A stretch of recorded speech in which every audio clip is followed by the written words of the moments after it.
Graças, paz, irmãos. Convido você a abrir a sua Bíblia no livro dos Juízes, lá no capítulo 4. Nós faremos a leitura do versículo 8 e 9 apenas, que nos dizem assim: Então lhe disse Baraque: Se fores comigo, irei. Porém, se não fores comigo, não irei. Ela respondeu: Certamente irei contigo, porém não será a tua honra da investida que empreendes, pois às mãos de uma mulher o Senhor entregará Sísera. E saiu Débora e se foi com Baraque para Quedes. Irmãos, aqui nós estamos no início do livro dos Juízes, e depois de vermos as narrativas a respeito do livramento através de Otiniel e Eude, que estão lá no capítulo 3, a partir desse capítulo 4 começam algumas narrativas mais longas. O capítulo 4 e 5 aqui nos falam da história de Débora e Baraque e de como o Senhor livra, através deles, o povo de Israel das mãos de Jabim, que era um rei cananeu.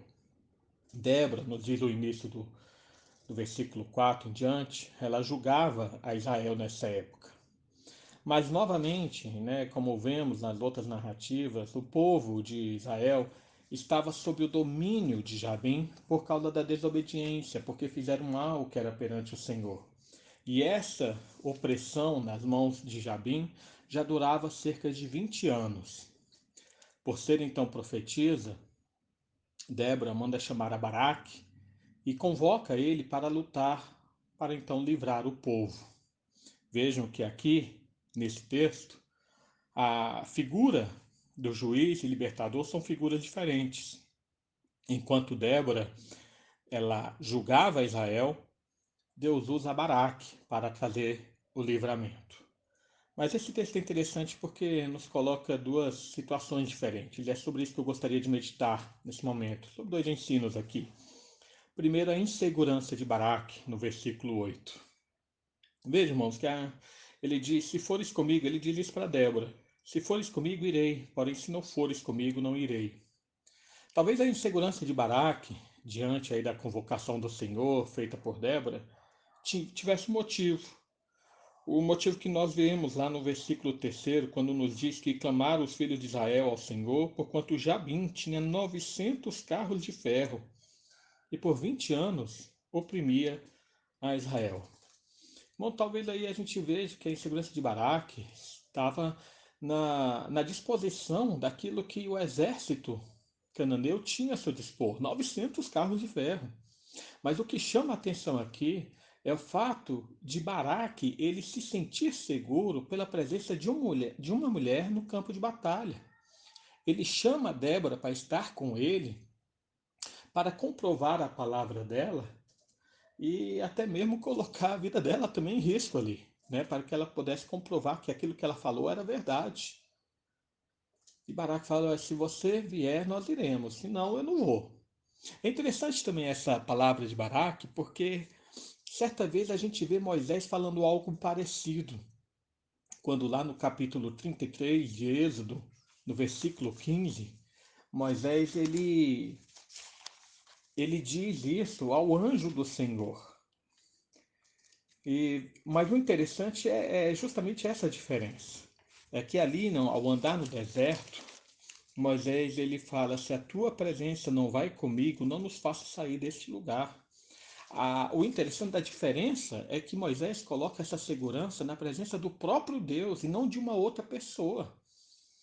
Enquanto Baraque ele busca se apoiar na segurança da presença de uma mulher junto ao campo de batalha, Moisés queria apenas a presença de Deus andando junto com eles.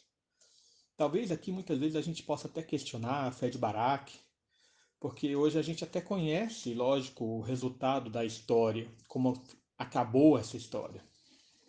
Mas convém que nós perguntemos ao nosso coração: você confia realmente totalmente na palavra de Deus? Porque continuamente Deus nos dá a ordem de avançar.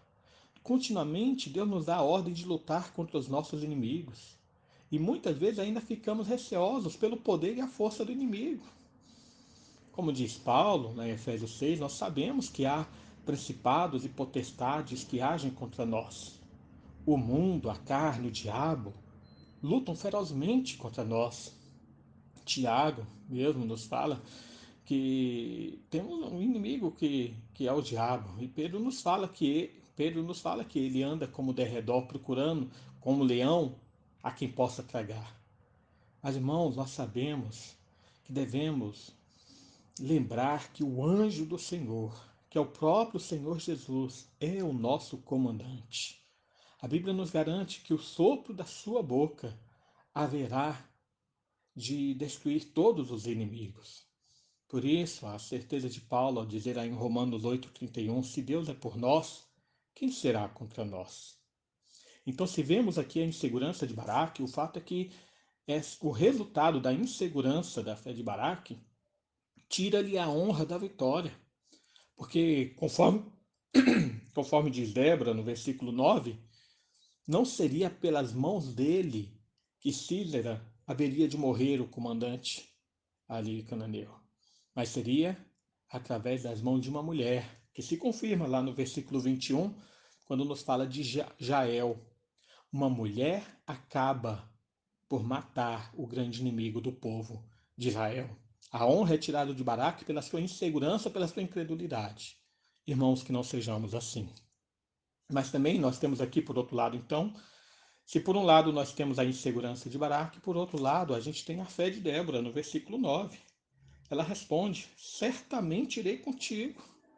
Irmão, se Baraque olhava para a força de Jabim, se olhava para os carros de ferro ali de Císera que estavam a dispor dele, Débora olhava para a palavra de Deus. Lá no versículo 6, ela havia falado: porventura o Senhor, Deus de Israel, não deu ordem dizendo: vai e leva a gente ao Monte Tabor e toma contigo 10.000 homens? Ela olhava para aquilo que Deus falou. Ela fala no versículo 7, garante que Deus entregaria os inimigos na mão do seu povo. Em outras palavras, Débora, ela antecipa aquilo que Davi posteriormente haveria de falar lá no Salmo capítulo 20, versículo 7. Uns confiam em carros e outros em cavalos. Nós, porém, nos gloria... Nós, porém, nos gloriaremos em nome do Senhor, nosso Deus. Eles se encurvam e caem. Está falando dos carros e cavalos. Nós, porém, nos levantamos e nos mantemos de pé. O Senhor dá a vitória ao rei. Ele responde-nos quando clamarmos. Débora tinha essa certeza, embora Davi ainda haveria de falar sobre isso. Veja que essa certeza dela está na palavra, versículo 9. Certamente eu irei contigo. Não há dúvida de que aquilo que ela falou para Baraque era vindo da parte de Deus. Ela, como profetisa, não tinha dúvida do cumprimento do que Deus disse. Sobre isso, irmão, nós devemos lembrar também das palavras do Senhor Jesus a respeito da nossa convocação como igreja e da nossa missão. Lá em Mateus capítulo 16, no capítulo 16, versículo 18, quando Pedro fala quem é Jesus, Jesus fala para Pedro: eu te digo que tu és Pedro, e sobre esta pedra edificarei a minha igreja, e as portas do inferno não prevalecerão contra ela. Nós somos convocados para essa guerra. Somos chamados a irmos ao campo de batalha e lutarmos contra as portas do inferno. E principalmente porque a sua presença está conosco.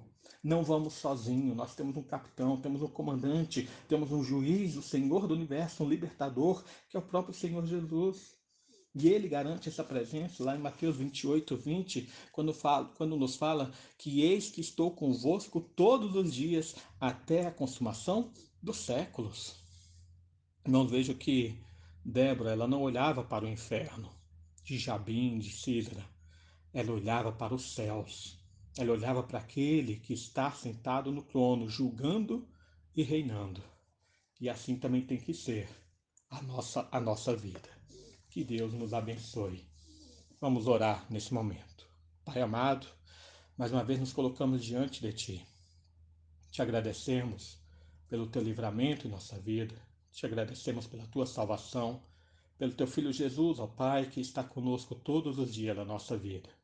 Abençoe o nosso coração para crermos de forma concreta e real na Tua palavra, diariamente e constantemente. Que não temamos diante das tribulações, do sofrimento e dos inimigos, mas que confiemos naquilo que o Senhor tem preparado para nós. É o que pedimos. Em nome de Jesus. Amém.